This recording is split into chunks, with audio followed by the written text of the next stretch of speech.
ਇੱਕ ਓੰਕਾਰ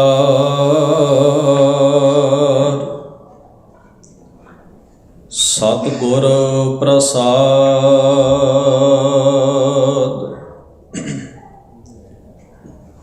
ਰਾਮ ਕੋ ਬਲ ਪੂਰਨ ਭਾਈ,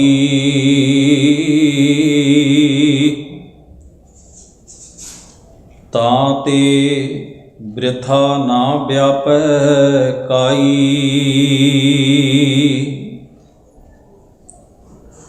ਰਾਮ ਕੋ ਬਲ ਪੂਰਨ ਭਾਈ,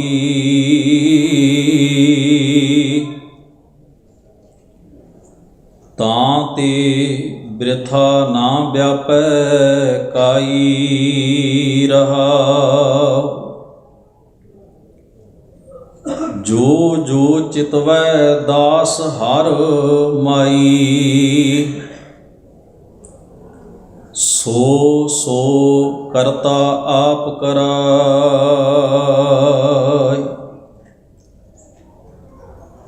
ਨਿੰਦਕ ਕੀ ਪ੍ਰਭ ਪਤ ਗਵਾਈ,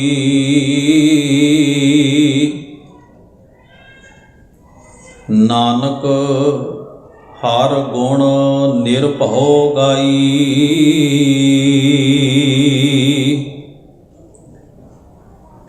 ਨਿੰਦਕ ਕੀ ਪ੍ਰਭ ਪਤ ਗਵਾਈ,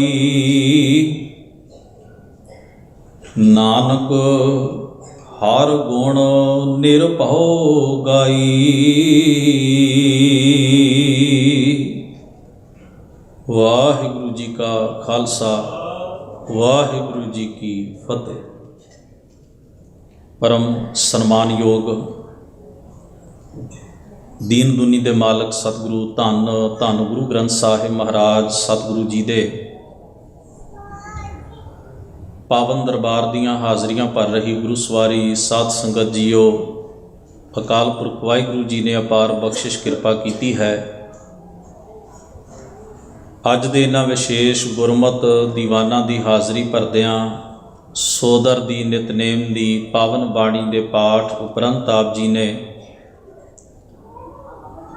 ਭਾਈ ਸਾਹਿਬ ਭਾਈ ਮੁਖਤਿਆਰ ਸਿੰਘ ਜੀ ਤਿਨਾਂ ਦੇ ਸਮੂਹ ਜੱਥੇ ਪਾਸੋਂ ਸਤਿਗੁਰੂ ਦੀ ਮੁਬਾਰਕ ਬਾਣੀ ਦੇ ਸ਼ਬਦ ਕੀਰਤਨ ਬੜੇ ਪ੍ਰੇਮ, ਇਕਾਗਰਤਾ, ਸਤਿਕਾਰ, ਪਿਆਰ ਸਹਿਤ ਸ਼ਰਵਣ ਕੀਤੇ ਹਨ। ਉਪਰੰਤ ਆਪ ਜੀ ਨੇ ਗੁਰੂ ਗ੍ਰੰਥ ਸਾਹਿਬ ਮਹਾਰਾਜ ਦੀ ਮੁਬਾਰਕ ਬਾਣੀ ਦੇ ਵਿੱਚੋਂ ਸ਼ਹੀਦਾਂ ਦੇ ਸਿਰ ਤਾਜ ਪੰਚਮ ਪਾਤਸ਼ਾਹ ਧੰਨ ਗੁਰੂ ਅਰਜਨ ਸਾਹਿਬ ਜੀ ਦਾ ਉਚਾਰਨ ਕੀਤਾ ਹੋਇਆ ਪਾਵਨ ਸ਼ਬਦ ਪਾਠ ਦੇ ਰੂਪ ਵਿੱਚ ਸ਼ਰਵਣ ਕੀਤਾ ਹੈ। ਸ਼ਬਦ ਦਾ ਟਾਈਟਲ ਹੈ, ਸਿਰਲੇਖ ਹੈ, ਰਾਗ ਗੌੜੀ ਚੇਤੀ, ਮਹੱਲਾ ਪੰਜਵਾਂ, ਦੋ ਪਦੇ। ਗੌੜੀ ਦੇ ਨਾਲ ਚੇਤੀ, ਗੌੜੀ ਬੈਰਾਗਣ ਇਤਿਆਦਿਕ ਇਹ ਸਾਰੇ ਗੌੜੀ ਦੀਆਂ ਕਿਸਮਾਂ ਹਨ।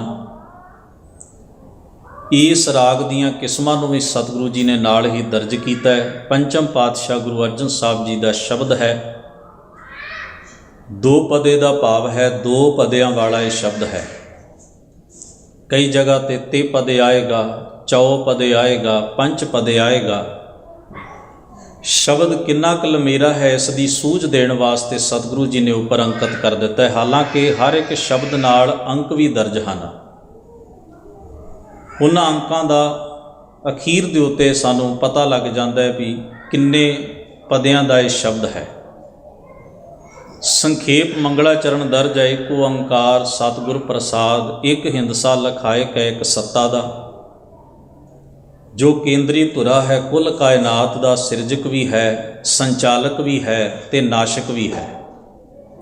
ਯਾਨੀ ਕਿ ਜੋ ਕੁਦਰਤ ਨੂੰ ਪੈਦਾ ਵੀ ਕਰਦਾ ਹੈ, ਇਸ ਨੂੰ ਚਲਾਉਂਦਾ ਵੀ ਹੈ ਤੇ ਇਸ ਦਾ ਨਾਸ਼ ਕਰਤਾ, ਖਤਮ ਕਰਨ ਵਾਲਾ ਵੀ ਹੈ। ਉਹ ਸੱਤਾ ਕਿੱਥੇ ਹੈ? ਸਤਿਗੁਰੂ ਨੇ ਓੰਕਾਰ ਸ਼ਬਦ ਨਾਲ ਇਸ ਗੱਲ ਦਾ ਸਾਨੂੰ ਧਿਆਨ ਦਿਵਾਇਆ, ਇਸ ਗੱਲ ਵੱਲ ਵੀ ਉਹ ਸਭਨਾਂ ਵਿੱਚ ਵਿਆਪਕ ਹੈ, ਇੱਕ ਰਸ, ਨਿਰੰਤਰ। ਸਤਿਗੁਰ ਪ੍ਰਸਾਦ, ਸੱਚੇ ਗੁਰੂ ਦੀ ਕਿਰਪਾ ਦੇ ਨਾਲ, ਮਿਹਰਾਮਤ ਦੇ ਨਾਲ, ਪ੍ਰਸਾਦ ਦੇ ਨਾਲ ਉਸ ਵਾਹਿਗੁਰੂ ਅਕਾਲ ਪੁਰਖ ਦੀ ਸੋਝੀ ਜੀਵ ਨੂੰ ਹੁੰਦੀ ਹੈ। ਇਸ ਤੋਂ ਅੱਗੇ ਸ਼ਬਦ ਦੀ ਆਰੰਭਤਾ ਹੈ। ਸ਼ਬਦ ਦਾ ਪਹਿਲਾ ਪਦਾ ਰਹਾਉ ਵਾਲਾ ਬੰਦ ਹੈ। ਰਹਾਉ ਦਾ ਅਰਥ ਹੈ ਰੁਕੋ, ਠਹਿਰੋ, ਵਿਚਾਰ ਕਰੋ, ਜਾਨੀ ਕਿ ਸ਼ਬਦ ਦਾ ਜੋ ਕੇਂਦਰੀ ਭਾਵ ਹੈ ਉਹ ਰਹਾਉ ਵਾਲੇ ਬੰਦ ਵਿੱਚ ਦਰਜ ਹੁੰਦਾ ਹੈ। ਸਤਿਗੁਰੂ ਜੀ ਨੇ ਪੰਕਤੀਆਂ ਉਚਾਰਨ ਕੀਤੀਆਂ ਹਨ। ਰਾਮ ਕੋ ਬਲ ਪੂਰਨ ਭਾਈ, ਹੇ ਭਾਈ ਉਸ ਰਾਮ ਦੀ ਸੱਤਾ, ਬਲ ਦਾ ਮਤਲਬ ਹੈ ਸੱਤਿਆ, ਤਾਕਤ, ਚੇਤਨਾ, ਉਸ ਰਾਮ ਦੀ ਚੇਤਨਾ ਸਭਨਾ ਦੇ ਵਿੱਚ ਪੂਰਨ ਹੈ, ਜਾਨੀ ਕਿ ਸਭਨਾ ਵਿੱਚ ਵਿਆਪਕ ਹੈ, ਸਭਨਾ ਵਿੱਚ ਸਮਾਈ ਹੋਈ ਹੈ। ਕਿਸ ਰਾਮ ਦੀ? ਧੰਨ ਗੁਰੂ ਗ੍ਰੰਥ ਸਾਹਿਬ ਜੀ ਦੀ ਬਾਣੀ ਨੂੰ ਜਿਸ ਵੇਲੇ ਆਪਾਂ ਪੜ੍ਹਦੇ ਹਾਂ, ਬਹੁਤ ਸਾਰੇ ਸ਼ਬਦ ਸਤਿਗੁਰੂ ਨੇ ਵਰਤੇ ਨੇ। ਕੁਝ ਵੈਦਿਕ ਵਿਚਾਰ, ਪੁਰਾਣਕ ਵਿਚਾਰਧਾਰਾ ਦੇ ਸ਼ਬਦਾਂ ਨਾਲ ਮੇਲ ਖਾਂਦੇ ਨੇ। ਰਾਮ ਹੈ, ਕਿਸ਼ਨ ਹੈ, ਵਿਸ਼ਨ ਹੈ, ਬੀਠਲ ਹੈ, ਗੋਵਰਧਨ ਹੈ, ਗਿਰਧਰ ਹੈ, ਹਰੀ ਹੈ। ਕੁਝ ਕਤੇਬੀ ਮਤ ਨਾਲ ਸੰਬੰਧਿਤ ਨੇ, ਜਿਨ੍ਹਾਂ ਦੇ ਵਿੱਚ ਅਸੀਂ ਇਸਲਾਮ ਦੇ ਰਾਹੀਂ ਜਿਹੜੇ ਭਾਰਤ ਵਿੱਚ ਆਏ, ਰਹੀਮ, ਪਰਵਦਗਾਰ, ਅੱਲਾਹ, ਖੁਦਾ, ਇਹ ਸਾਰੇ ਸ਼ਬਦ ਜਿਹੜੇ ਹਨ ਗੁਰੂ ਗ੍ਰੰਥ ਸਾਹਿਬ ਜੀ ਦੀ ਬਾਣੀ ਵਿੱਚ ਵਰਤੇ ਗਏ ਨੇ। ਪਰ ਇਹ ਸਾਰੇ ਸ਼ਬਦ ਕਿਸ ਲਈ ਵਰਤੇ ਗਏ ਨੇ? ਜਿਸ ਦਾ ਜ਼ਿਕਰ ਸਤਿਗੁਰੂ ਨੇ ਮੰਗਲਾਚਰਨ ਦੇ ਵਿੱਚ ਕੀਤਾ ਹੈ ਵੀ ਉਹ ਕੌਣ ਹੈ। ਇੱਕ ਖਿਆਲ ਸਾਨੂੰ ਸਭਨਾਂ ਨੂੰ ਰਹੇ ਵੀ ਗੁਰੂ ਗ੍ਰੰਥ ਸਾਹਿਬ ਦੀ ਬਾਣੀ ਵਿੱਚ ਇੱਕ ਤੋਂ ਵਧੇਕ ਵਾਰ ਮੰਗਲਾਚਰਨ ਥਾਂ ਪੁਰ ਥਾਂ ਸ਼ਬਦਾਂ ਤੇ ਬਾਣੀਆਂ ਦੇ ਉੱਤੇ ਦਰਜ ਕਰਨ ਦਾ ਭਾਵ ਇਹੋ ਹੀ ਹੈ ਕਿ ਬਾਣੀ ਨੂੰ ਪੜ੍ਹਨ ਵਾਲਾ, ਬਾਣੀ ਨੂੰ ਵਿਚਾਰਨ ਵਾਲਾ ਤੇ ਬਾਣੀ ਦੇ ਅਰਥ ਭਾਵ ਕਰਨ ਤੇ ਸੁਣਨ ਵਾਲਾ ਇਸ ਗੱਲ ਨੂੰ ਭੁੱਲੇ ਨਾ ਵੀ ਇਸ ਬਾਣੀ ਦੇ ਵਿੱਚ ਕਰਤਾ ਕੌਣ ਹੈ, ਪਰਮੇਸ਼ਰ ਕੌਣ ਹੈ ਤੇ ਉਹਦਾ ਸਰੂਪ ਕੀ ਹੈ। ਹੁਣ ਜੇ ਅਸੀਂ ਰਾਮ ਦਾ ਅਰਥ ਕਿਸੇ ਮਾਤਾ ਦੀ ਕੁੱਖ ਤੋਂ ਜਨਮ ਲੈਣ ਵਾਲੇ ਵਿਅਕਤੀ ਕਰ ਦਈਏ ਤੇ ਉੱਪਰ ਦਰਜ ਕੀਤੇ ਹੋਏ ਮੰਗਲਾਚਰਨ ਦੇ ਅਰਥਾਂ ਨਾਲੇ ਮੇਲ ਨਹੀਂ ਖਾਏਗਾ, ਜਾਨੀ ਕਿ ਜੋ ਸਤਿਗੁਰੂ ਨੇ ਫਾਰਮੂਲਾ ਦਰਜ ਕੀਤਾ ਹੈ ਉੱਤੇ, ਉਸ ਤੋਂ ਸਾਡੇ ਅਰਥ ਬਿਲਕੁਲ ਕੁਰਾਏ ਪੈ ਜਾਣਗੇ। ਇੱਕ ਤੋਂ ਵਧੇਕ ਵਾਰ ਮੰਗਲਾਚਰਨ ਥਾਂ ਪਰ ਥਾਂ ਦਰਜ ਕਰਨ ਦਾ ਭਾਵ ਹੀ ਹੈ ਵੀ ਇਸ ਫਾਰਮੂਲੇ ਤੋਂ ਬਿਨਾਂ ਤੁਸੀਂ ਗੁਰੂ ਗ੍ਰੰਥ ਸਾਹਿਬ ਜੀ ਦੀ ਬਾਣੀ ਦੀ ਇੱਕ ਸੁਰਤਾ ਦੇ ਨਾਲ ਅਰਥ ਭਾਵ ਨੂੰ ਸਮਝ ਨਹੀਂ ਸਕਦੇ ਤੇ ਤੁਸੀਂ ਮੂਲ ਭਾਵ ਤੋਂ ਦੂਰ ਹੋ ਜਾਵੋਗੇ। ਇੱਕ ਦੋ ਬਚਨ ਤੁਹਾਡੇ ਨਾਲ ਸਾਂਝੇ ਕਰਦਾ ਹਾਂ। ਕਾਂਸ਼ੀ ਦੀ ਧਰਤੀ ਹੈ, ਬਨਾਰਸ ਦੀ ਧਰਤੀ। ਭਗਤ ਕਬੀਰ ਸਾਹਿਬ ਨੇ ਆਪਣੀ ਉਮਰ ਦਾ ਜਨਮ ਤੋਂ ਲੈ ਕੇ ਆਖਰੀ ਸਮੇਂ ਤੱਕ ਦਾ ਸਮਾਂ ਇੱਥੇ ਬਿਤਾਇਆ। ਜਿਸ ਵੇਲੇ ਉਹ ਬਿਰਧ ਹੋ ਗਏ ਸਨ, ਥੋੜ੍ਹੇ ਸਮੇਂ ਦੇ ਵਿੱਚ ਫਿਰ ਉਹਨਾਂ ਨੇ ਇਸ ਜਗ੍ਹਾ ਨੂੰ ਛੱਡ ਕੇ ਗੋਰਖਪੁਰ ਦੇ ਲਾਗੇ ਇੱਕ ਮਗਹਰ ਨਾਮ ਦਾ ਸਥਾਨ ਹੈ, ਉੱਥੇ ਜਾ ਕੇ ਵਸੇਬਾ ਕਰ ਲਿਆ ਸੀ। ਉਹਦਾ ਜ਼ਿਕਰ ਉਹਨਾਂ ਦੀ ਬਾਣੀ ਵਿੱਚ ਆਉਂਦਾ ਹੈ, ਮੈਂ ਉਸ ਪਾਸੇ ਨਾ ਜਾਵਾਂ। ਪੀਰ ਦਾ ਕਾਰਨ ਕੀ ਸੀ ਵੀ ਉਹਨਾਂ ਨੇ ਬਿਰਧ ਉਮਰ ਦੇ ਵਿੱਚ ਕਾਂਸ਼ੀ ਕਿਉਂ ਛੱਡ ਦਿੱਤੀ ਸੀ? ਆਪਣਾ ਤਾਲੁਕ ਉਹਨਾਂ ਦੀ ਗੱਲ ਕਰਨ ਨਾਲ ਕੇਵਲ ਇਸ ਸ਼ਬਦ ਨੂੰ ਸਮਝਣਾ ਹੈ। ਸਤ ਸੰਗਤ ਵਿੱਚ ਬਿਰਾਜਮਾਨ ਹੋ ਕੇ ਸਤ ਸੰਗੀਆਂ ਨੂੰ ਉਹ ਪਰਮੇਸ਼ਰ ਵਾਹਿਗੁਰੂ ਦੀ ਸਿਫਤ ਸਲਾਹ ਤੇ ਇਬਾਦਤ ਨਾਲ ਨਿਤਾ ਪ੍ਰਤੀ ਜੋੜਦੇ ਸਨ। ਉਹਨਾਂ ਦੀ ਬਾਣੀ ਦੇ ਵਿੱਚ ਇਹ ਸ਼ਬਦ ਹੈ, ਸੰਕਟ ਨਹੀਂ ਪਰੈ ਜੋਨ ਨਹੀਂ ਆਵੈ, ਨਾਮ ਨਿਰੰਜਨ ਜਾਕੋ ਰੇ, ਕਬੀਰ ਕੋ ਸੁਆਮੀ ਐਸੋ ਠਾਕੁਰ ਜਾਕੈ ਮਾਈ ਨਾ ਬਾਪੂ ਰੇ। ਵੀ ਕਬੀਰ ਦਾ ਸੁਆਮੀ ਰੱਬ ਉਹ ਹੈ ਜਿਸ ਦੀ ਨਾ ਮਾਂ ਹੈ, ਜਿਸ ਦਾ ਨਾ ਬਾਪ ਹੈ, ਜਾਨੀ ਕਿ ਉਹ ਜੂਨਾਂ 'ਚ ਹੀ ਨਹੀਂ ਆਉਂਦਾ। ਤੇ ਜਿਸ ਨੇ ਜਨਮ ਨਹੀਂ ਲਿਆ ਉਸ ਨੂੰ ਮੁਸੀਬਤਾਂ ਕਿੱਥੋਂ ਪੈਣਗੀਆਂ? ਉਹ ਸੰਕਟ ਵਿੱਚ ਨਹੀਂ ਪਏਗਾ, ਮੁਸੀਬਤ ਜ਼ਿਆਦਾ ਨਹੀਂ ਹੋਏਗਾ। ਉਹਨੂੰ ਸਾਡੇ ਤੁਹਾਡੇ ਵਾਂਗ ਸੰਸਾਰ ਦੀਆਂ ਮਾਰਾਂ ਤੇ ਦੁੱਖ ਭੋਖੇ ਸਾਰਾ ਕੁਝ ਨਹੀਂ ਸਹਿਣ ਕਰਨਾ ਪਏਗਾ। ਉਸ ਨੂੰ ਰੂਪ ਰੇਖ ਤੇ ਨਿਆਰਾ ਵੀ ਕਿਹਾ ਗਿਆ ਬਾਣੀ ਦੇ ਵਿੱਚ। ਹੁਣ ਇਸ ਤੋਂ ਅੱਗੇ ਚੱਲੀਏ। ਉਹਨਾਂ ਦੀ ਬਾਣੀ ਦੇ ਵਿੱਚ ਥਾਂ ਪੁਰ ਥਾਂ ਰਾਮਈਆ, ਰਾਮ, ਰੱਬ ਇਹ ਸ਼ਬਦ ਵੀ ਆਉਂਦਾ ਹੈ। ਸਤ ਸੰਗੀਆਂ ਨੇ ਤਿੰਨਾਂ ਨੂੰ ਪ੍ਰਸ਼ਨ ਕੀਤਾ ਵੀ ਕਬੀਰ ਜੀ, ਇੱਕ ਪਾਸੇ ਤੁਸੀਂ ਕਹਿੰਦੇ ਹੋ ਵੀ ਰੱਬ ਸੰਕਟ ਵਿੱਚ ਨਹੀਂ ਆਉਂਦਾ, ਜੂਨਾਂ ਵਿੱਚ ਨਹੀਂ ਆਉਂਦਾ, ਸੰਕਟ ਵਿੱਚ ਨਹੀਂ ਪੈਂਦਾ, ਮਾਂ ਬਾਪ ਵਾਲਾ ਨਹੀਂ, ਉਹ ਅਜੂਨੀ ਹੈ, ਅਜਨਮਾ ਹੈ। ਤੇ ਜਦੋਂ ਤੁਸੀਂ ਆਪਣੀ ਸੰਗਤ ਵਿੱਚ ਰਾਮ ਰਾਮ ਜਪਾਉਂਦੇ ਹੋ ਜਾਂ ਬਾਣੀ ਉਚਾਰਨ ਕਰਦੇ ਆ ਰਾਮ ਕਹਿੰਦੇ ਹੋ, ਤੇ ਰਾਮ ਜੀ ਤਾਂ ਜੂਨ ਵਿੱਚ ਆਏ, ਉਹਨਾਂ ਦੀ ਮਾਂ ਵੀ ਸੀ ਤੇ ਬਾਪ ਵੀ ਸੀ। ਉਹਨਾਂ ਨੂੰ ਮੁਸੀਬਤ ਵੀ ਪਈ। ਰਾਵਣ ਨੇ ਬਹੁਤ ਵੱਡੀ ਮੁਸੀਬਤ ਉਹਨਾਂ ਦੇ ਲਈ ਖੜੀ ਕਰ ਦਿੱਤੀ। ਉਹਨਾਂ ਨੇ ਘੋਰ ਯੁੱਧ ਵੀ ਲੜਿਆ। ਗਮ ਦੁੱਖ ਇਹ ਸਾਰਾ ਕੁਝ ਉਹਨਾਂ ਨੂੰ ਮਨੁੱਖੀ ਜਾਮੇ ਵਿੱਚ ਸਹਿਣਾ ਪਿਆ। ਹਾਲਾਂਕਿ ਤਿੰਨਾਂ ਨਾਲ ਜੁੜੇ ਹੋਏ ਉਹਨਾਂ ਦੇ ਭਗਤ ਆਖਦੇ ਹਨ ਕਿ ਉਹ ਰੱਬ ਸਨ। ਤੋ ਜਿਸ ਤਰ੍ਹਾਂ ਰੱਬ ਦਾ ਜਨਮ ਹੁੰਦਾ ਉਸ ਤਰ੍ਹਾਂ ਆਮ ਸਧਾਰਨ ਵਿਅਕਤੀ ਦੇ ਵਾਂਗ ਜਿਵੇਂ ਜਨਮ ਹੋਇਆ ਹੋਵੇ ਉਹਨਾਂ ਨੂੰ ਸੰਸਾਰ ਤੋਂ ਜਾਣਾ ਵੀ ਪਿਆ। ਪਰ ਜੇ ਤੁਸੀਂ ਕਹਿੰਦੇ ਹੋ ਵੀ ਸੰਕਟ ਨਹੀਂ ਪਰੈ ਜੋਨ ਨਹੀਂ ਆਵੈ, ਨਾਮ ਨਿਰੰਜਨ ਜਾਕੋ ਰੇ, ਕਬੀਰ ਕੋ ਸੁਆਮੀ ਐਸੋ ਠਾਕੁਰ ਜਾ ਕੇ ਮਾਈ ਨਾ ਬਾਪੋ ਰੇ, ਤੇ ਫਿਰ ਆਪਣੀ ਬਾਣੀ ਵਿੱਚ ਰਾਮ ਰਾਮ ਕਹਿ ਕੇ ਕੀ ਤੁਸੀਂ ਦੋ ਤਰ੍ਹਾਂ ਦੀਆਂ ਗੱਲਾਂ ਨਹੀਂ ਕਰਦੇ? ਸਾਨੂੰ ਸਤ ਸੰਗੀਆਂ ਨੂੰ ਕਿਵੇਂ ਸਮਝ ਵਿੱਚ ਆਏ? ਉਹਨਾਂ ਨੇ ਦੋ ਸ਼ਲੋਕ ਸਤ ਸੰਗੀਆਂ ਨੂੰ ਸੰਬੋਧਨ ਹੋ ਕੇ ਕਹੇ ਨੇ। ਅਸੀਂ ਵੀ ਇਸ ਨੂੰ ਬੜੀ ਗੰਭੀਰਤਾ ਨਾਲ ਸਮਝਣ ਦਾ ਯਤਨ ਕਰੀਏ। ਉਹ ਦੋ ਸ਼ਲੋਕ ਉਹਨਾਂ ਦੇ ਸ਼ਲੋਕਾਂ ਵਿੱਚ ਦਰਜ ਨੇ, ਜਿੱਥੇ ਉਹਨਾਂ ਨੇ ਲਿਖਿਆ ਹੈ, ਕਬੀਰ ਰਾਮੈ ਰਾਮ ਕਹੋ ਕਹਿਬੇ ਮਾਹੀ ਵਿਵੇਕ। ਵਿਵੇਕ ਦਾ ਮਤਲਬ ਹੁੰਦਾ ਪਛਾਣ। ਕਹਿੰਦੇ ਰਾਮ ਰਾਮ ਕਹੋ, ਰਾਮ ਕਹਿਣ 'ਤੇ ਕੋਈ ਪਾਬੰਦੀ ਨਹੀਂ ਹੈ, ਰਾਮ ਕੋਈ ਮਾੜਾ ਸ਼ਬਦ ਨਹੀਂ ਹੈ। ਪਰ ਕਹਿਣ ਲੱਗੇ ਜਦੋਂ ਆਪਣੇ ਮੁਖ ਤੋਂ ਰਾਮ ਕਹਿੰਦੇ ਹੋ ਨਾ ਜਾਂ ਪੜ੍ਹਦੇ ਹੋ ਤਾਂ ਇੱਕ ਪਛਾਣ ਆਪਣੀ ਸੁਰਤ ਵਿੱਚ ਜ਼ਰੂਰ ਰੱਖੋ ਵੀ ਤੁਸੀਂ ਕਿਹਨੂੰ ਕਹਿ ਰਹੇ ਹੋ, ਤੁਸੀਂ ਜਪ ਕਿਹਨੂੰ ਰਹੇ ਹੋ। ਹਜ਼ਾਰਾਂ ਸੈਂਕੜੇ ਮਨੁੱਖਾਂ ਦੀ ਭੀੜ ਹੋਵੇ, ਕਈ ਬੰਦਿਆਂ ਦੇ ਆਪਸ ਵਿੱਚ ਨਾਂ ਰਲਦੇ ਨੇ ਅਤੇ ਕਈਆਂ ਦੇ ਚਿਹਰੇ ਵੀ ਰਲ ਜਾਂਦੇ ਨੇ, ਪਰ ਇੱਕ ਆਦਮੀ ਜਿਸ ਦਾ ਨਾਂ ਲੈ ਕੇ ਆਵਾਜ਼ ਮਾਰ ਰਿਹਾ ਉਹ ਸਾਰੇ ਉਸ ਨਾਂ ਦੇ ਹੋ ਸਕਦਾ 10 ਬੰਦੇ ਉਸ ਭੀੜ ਵਿੱਚ ਹੋਣ, ਪਰ ਉਹ ਜਿਹਨੂੰ ਮੁਖਾਤਬ ਹੋ ਰਿਹਾ ਉਹਦੀ ਆਵਾਜ਼ ਜਦੋਂ ਉਹ ਸੁਣਦਾ ਹੈ ਤਾਂ ਉਹਨੂੰ ਸਮਝ ਪੈ ਜਾਂਦੀ ਹੈ 10 ਬੰਦਿਆਂ 'ਚ ਉਸ ਨਾਮ ਵਾਲਾ ਜਿਹੜਾ ਬੰਦਾ ਉਹਦੀ ਜਾਣ ਪਛਾਣਦਾ ਹੈ, ਉਹ ਆਪਣੇ ਆਪ ਹੀ ਆਟੋਮੈਟਿਕਲੀ ਚੱਲ ਕੇ ਉਹਦੇ ਕੋਲ ਆ ਜਾਏਗਾ।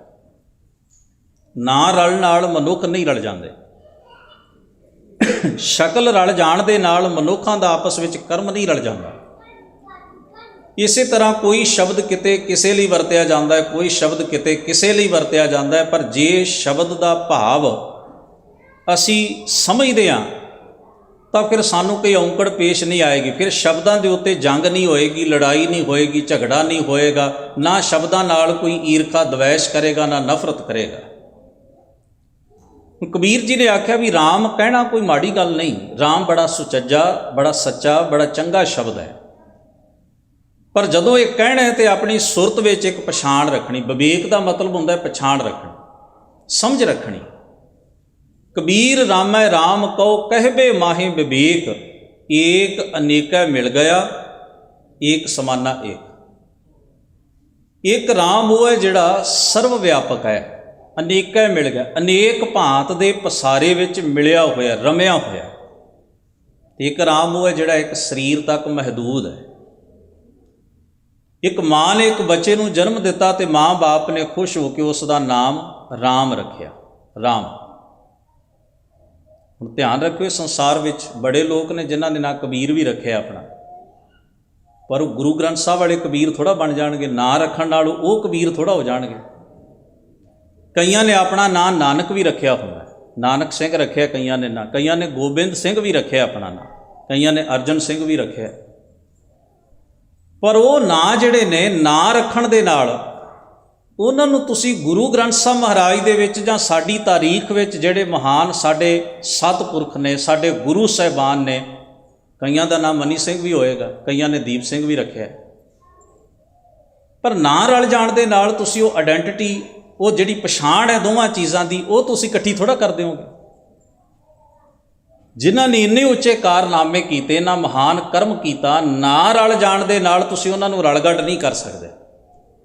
ਬਸ ਕਬੀਰ ਸਾਹਿਬ ਵੀ ਇਹੋ ਹੀ ਸਮਝਾਉਣਾ ਚਾਹੁੰਦੇ ਨੇ।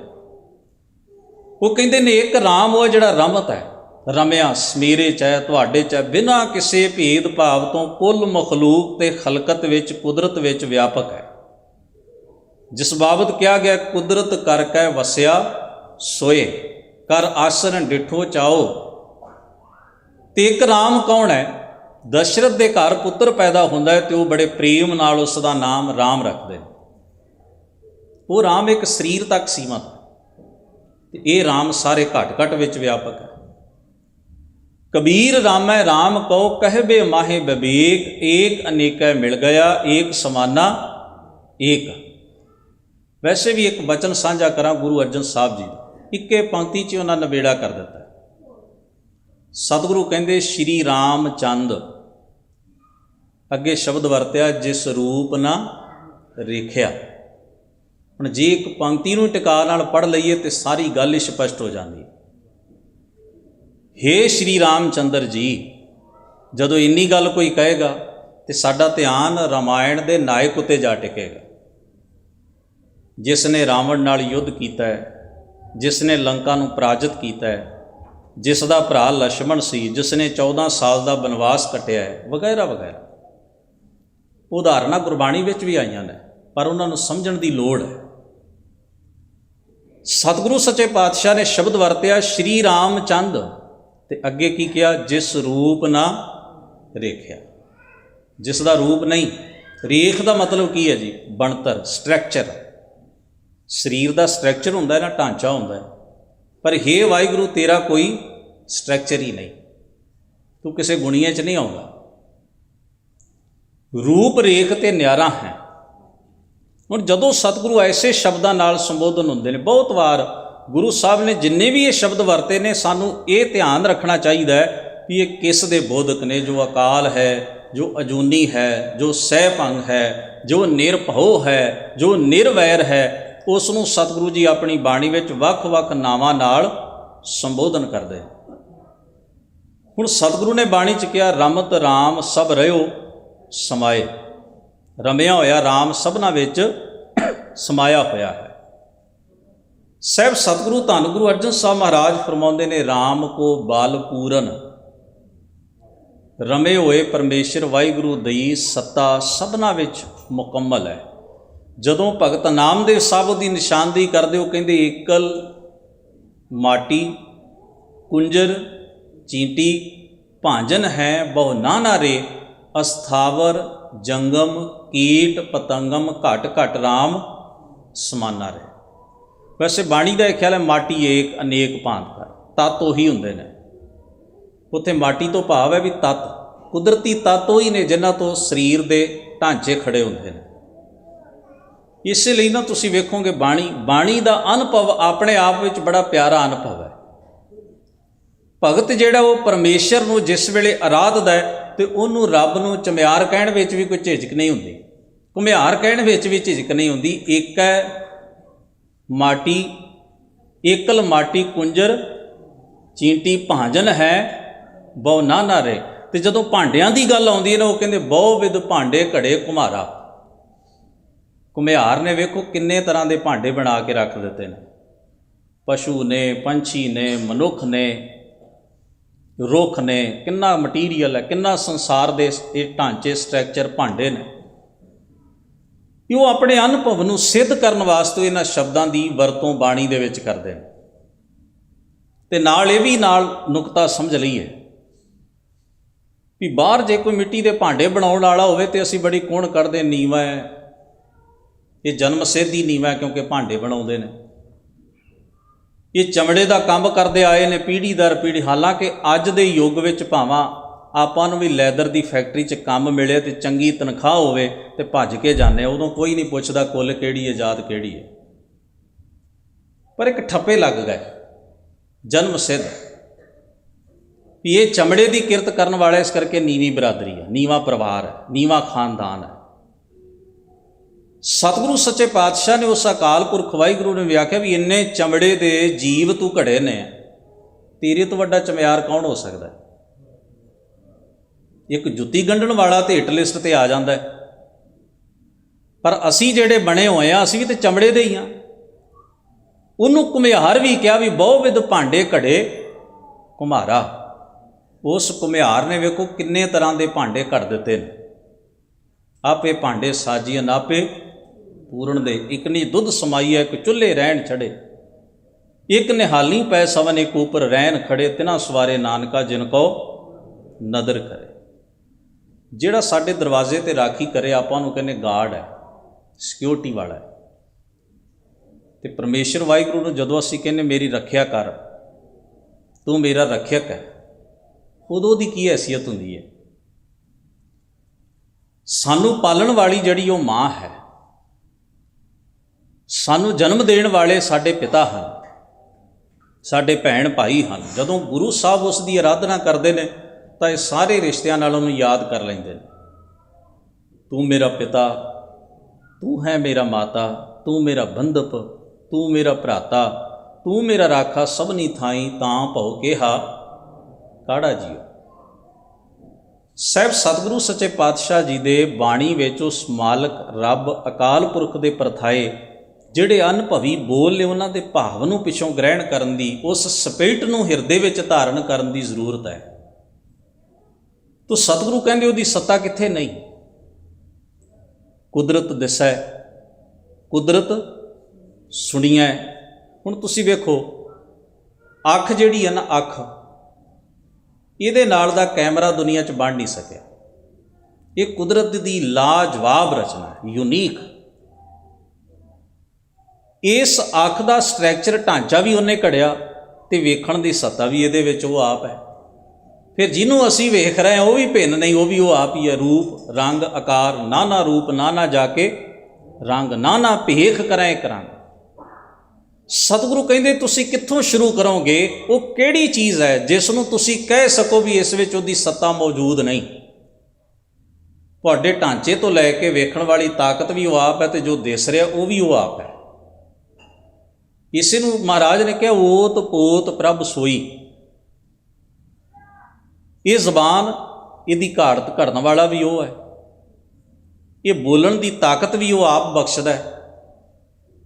ਤੇ ਜੋ ਸੁਣ ਰਿਹਾ ਅੱਗੇ ਉਹਨੂੰ ਕੰਨ ਵੀ ਦਿੱਤੇ ਨੇ ਤੇ ਸੁਣਨ ਵਾਲੇ ਨੂੰ ਸੱਤਾ ਵੀ ਦਿੱਤੀ, ਸੁਰਤ ਵੀ ਦਿੱਤੀ ਸੁਣਨ ਵਾਸਤੇ ਵੀ ਉਹ ਇਹਨਾਂ ਸ਼ਬਦਾਂ ਨੂੰ, ਆਵਾਜ਼ ਨੂੰ, ਧੁਨੀ ਨੂੰ ਗ੍ਰਹਿਣ ਕਰ ਸਕੇ।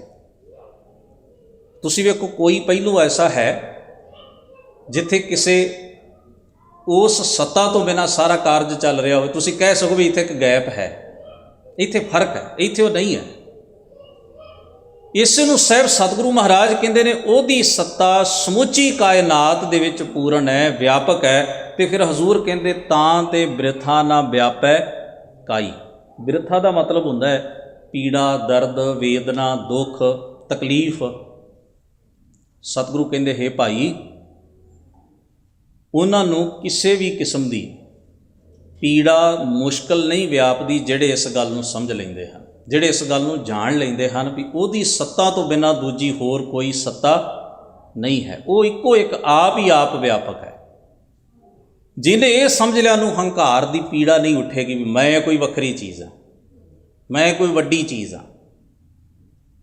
ਉਹਦੇ ਅੰਦਰ ਦਵੈਸ਼, ਈਰਖਾ ਵੀ ਦੂਸਰੇ ਦੇ ਪ੍ਰਤੀ ਪੈਦਾ ਨਹੀਂ ਹੋਏਗੀ। ਉਹ ਸੋਚੇਗਾ ਉਹਦੇ ਤੋਂ ਬਿਨਾਂ ਹੈ ਹੀ ਕੀ, ਕਿਸ ਨਾਲ ਨਫ਼ਰਤ ਕਰਾਂ, ਕਿਹਦੇ ਨਾਲ ਵੈਰ ਕਰਾਂ, ਕਿਸ ਨੂੰ ਨੀਵਾਂ ਆਖਾਂ ਤੇ ਕਿਸ ਨੂੰ ਉੱਚਾ ਆਖਾਂ।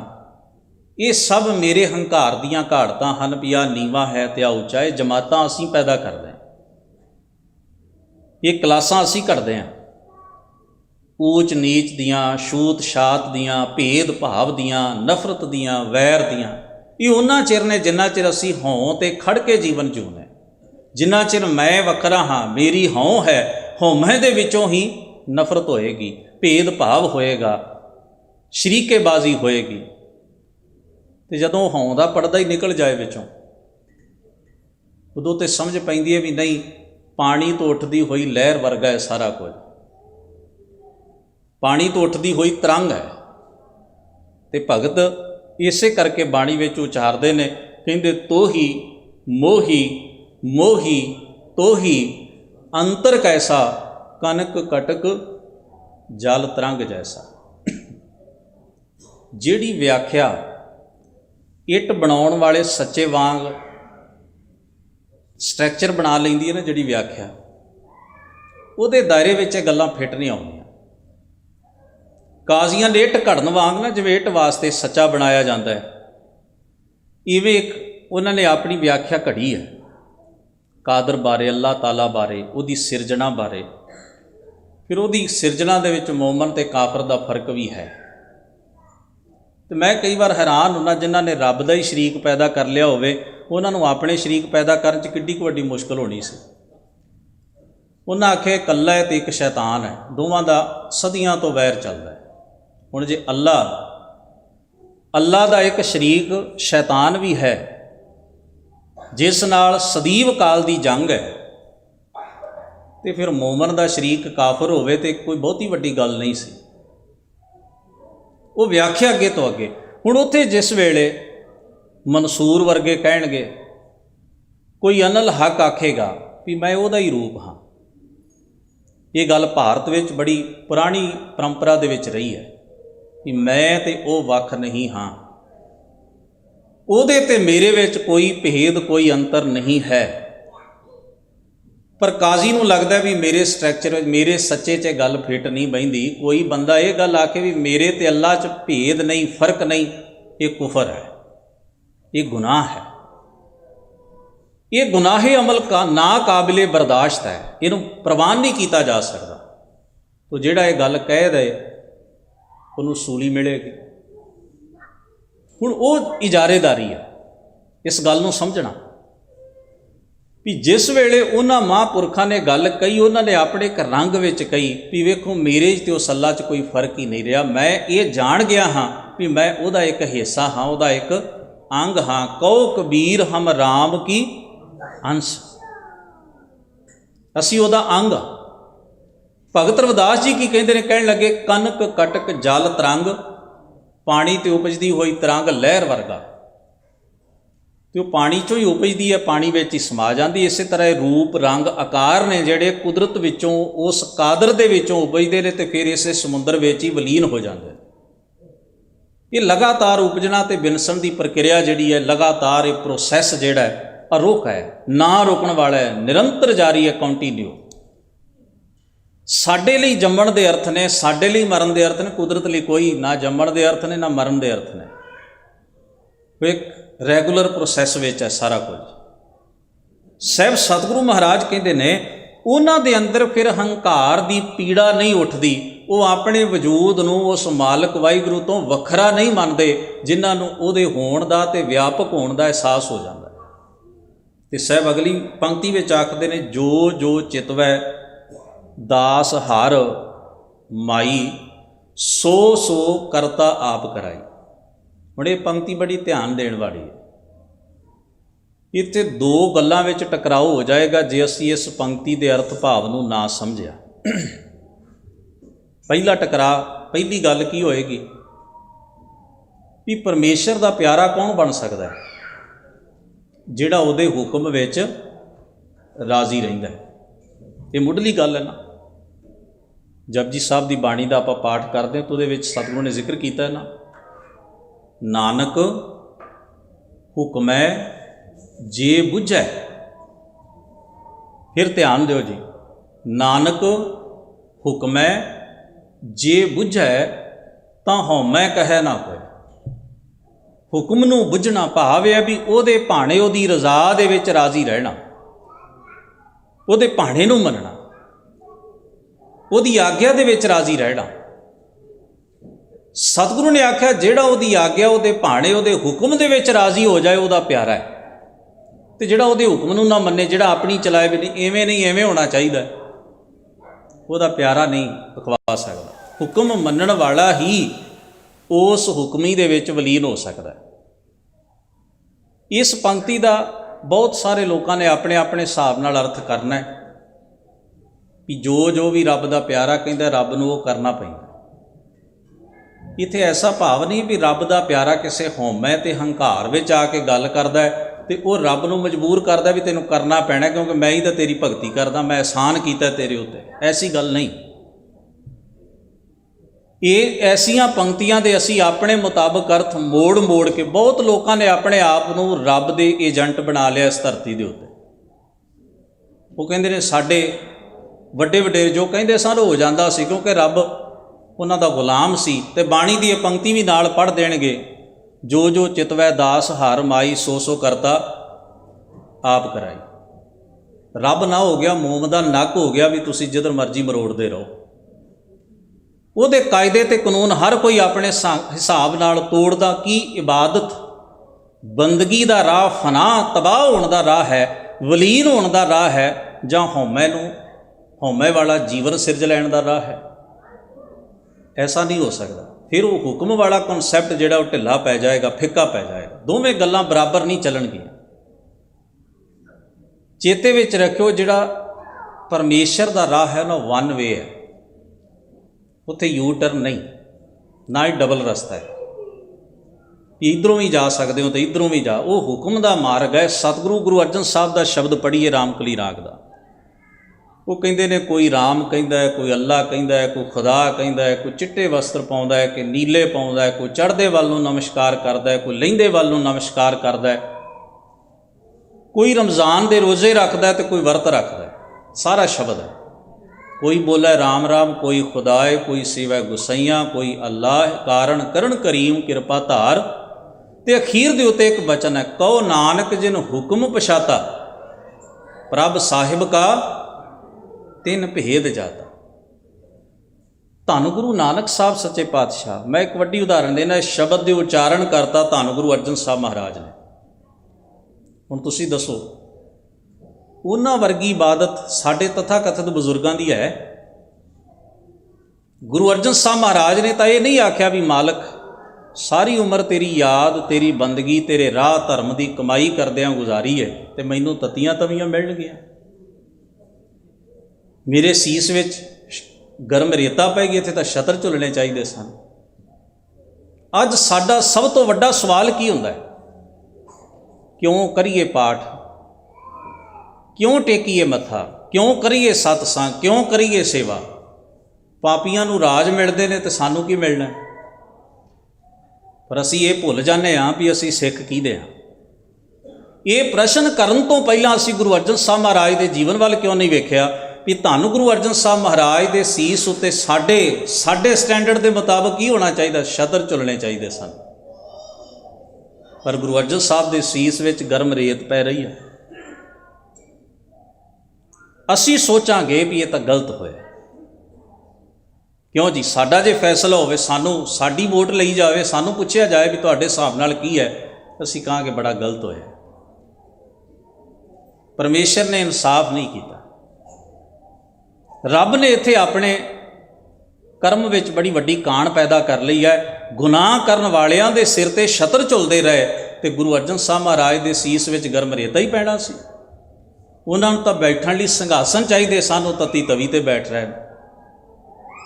ਸਾਡੇ ਲਈ ਜੋ ਦੁੱਖ ਦੇ ਸੁੱਖ ਦੇ ਮਾਇਨੇ ਨੇ, ਉਸਤਤ ਤੇ ਨਿੰਦਾ ਦੇ ਮਾਇਨੇ ਨੇ, ਇੱਜ਼ਤ ਤੇ ਬੇਇੱਜ਼ਤੀ ਦੇ ਮਾਇਨੇ ਨੇ, ਉਹ ਗੁਰੂ ਅਰਜਨ ਸਾਹਿਬ ਮਹਾਰਾਜ ਦੇ ਸਟੈਂਡਰਡ ਤੇ ਖਰੇ ਨਹੀਂ ਉਤਰਦੇ।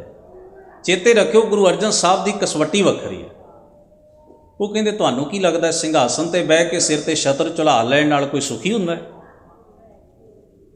ਤੁਹਾਨੂੰ ਕੀ ਲੱਗਦਾ ਹੈ ਵੀ ਜਿਸ ਰਾਹ ਦੇ ਉੱਤੇ ਮੈਂ ਤੁਰਿਆ ਇੱਥੇ ਤੱਤੀ ਤਵੀ ਮੇਰੇ ਲਈ ਕੋਈ ਦੁੱਖ ਹੈ?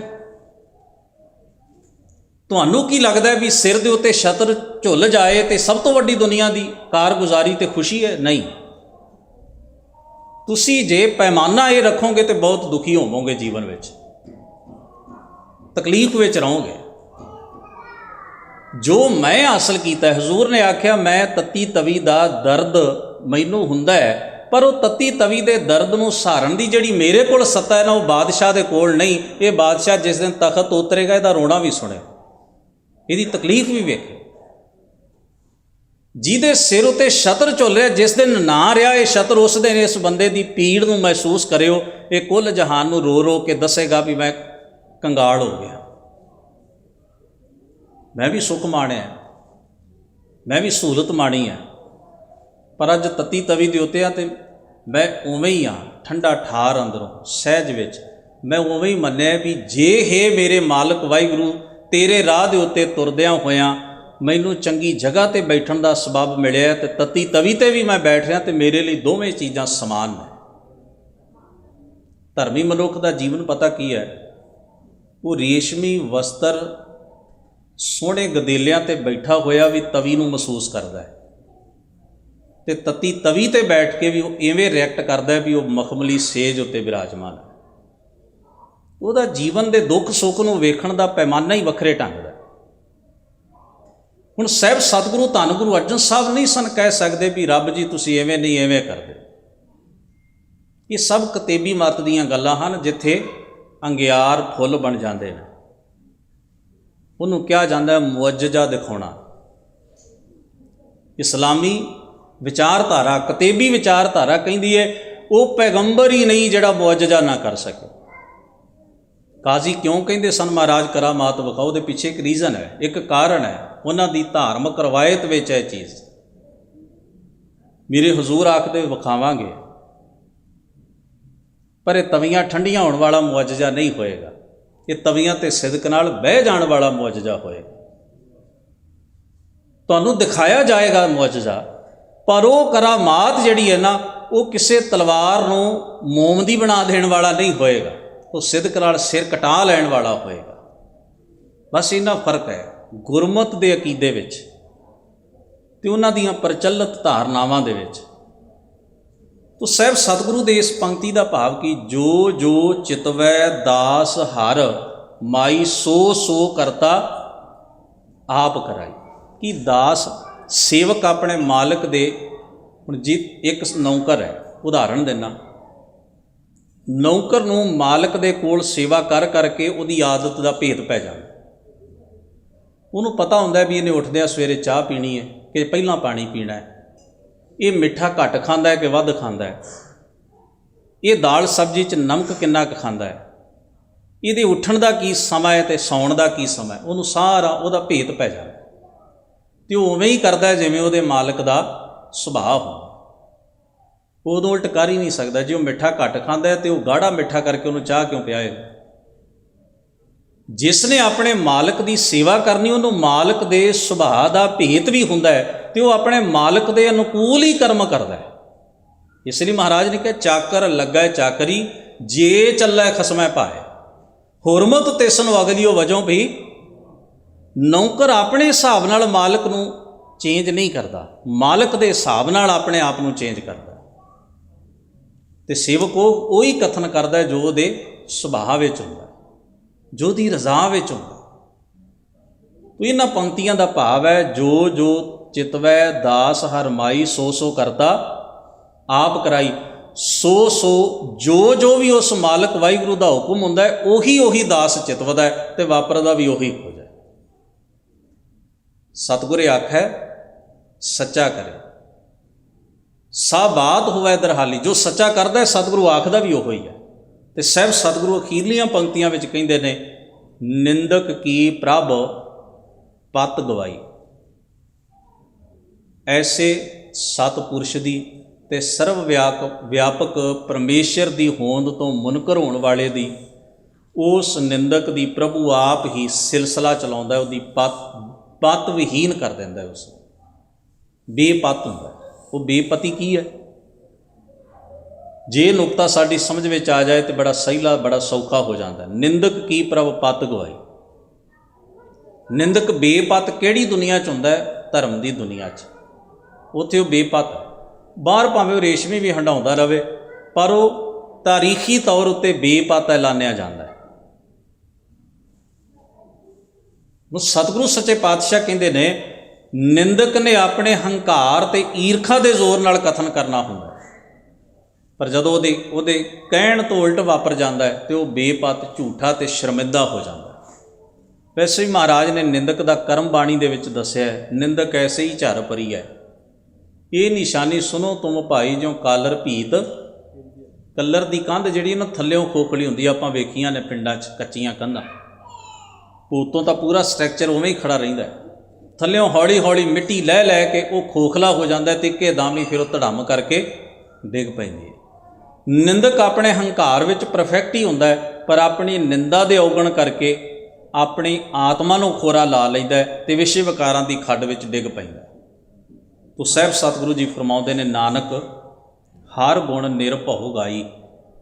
हे नानक उस हरि प्रभु दे निरभउ अकाल पुरख दे जिसनों किसी किस्म का डर नहीं है, भै नहीं है, ऐसे निरभउ अकाल पुरख वाहिगुरू दे गुण सदा ही उहदे प्यारे जिहड़े उहनूं सर्व व्यापक मनदे हन वो गाउंदे हन। साहब सतगुरु किरपा करन, गुरु महाराज का पावन उपदेश साढ़े सबना के जीवन का हिस्सा बने। समूह सेवक परिवार ने बच्चे के जन्मदिन का शुकराना करदियां होयां अज दे ये गुरमत दीवाना का ਦੀ ਸਮੁੱਚੀ ਸੇਵਾ ਹਾਸਲ ਕੀਤੀ ਹੈ।